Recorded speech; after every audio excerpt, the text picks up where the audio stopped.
নমস্কার, চলে এলাম একটা ভিডিও নিয়ে।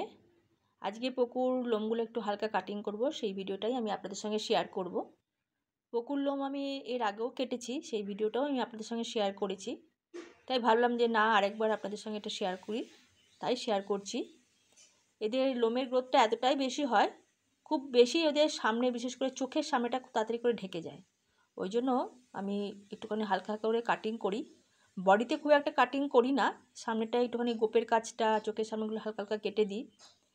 তার কারণ হচ্ছে এদের খাওয়ানোর পরে যে গোপের ওখানটা ভিজে যায়, ওই জন্য একটুখানি ছোটো করে দিই। ভেজা ভেজা থাকলে ওদের ইনফেকশান হওয়ার সম্ভাবনা বেশি থাকে। তবে চোখের ওখানে জলটা জমে চোখটা ওখানে শক্ত হয়ে যায়, সেই জন্যে আমি হালকা করে ঘরেই কাটিং করে দিই।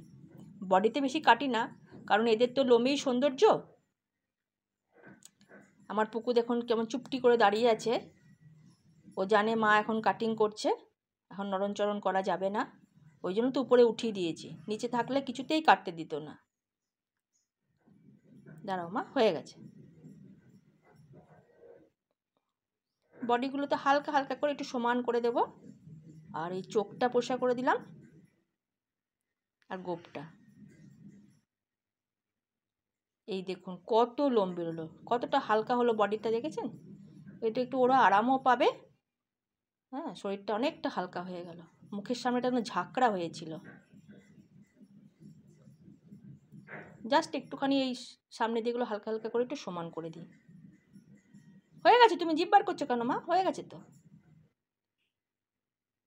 আমার সোনাকে শূন্য শূন্য লাগবে না? সবাই বলবে পুকি কি সুন্দর লাগছে। দেখি দেখি দেখি, আমার সোনামাকে দেখি দেখি। এই তো হয়ে গেছে মা, এই তো।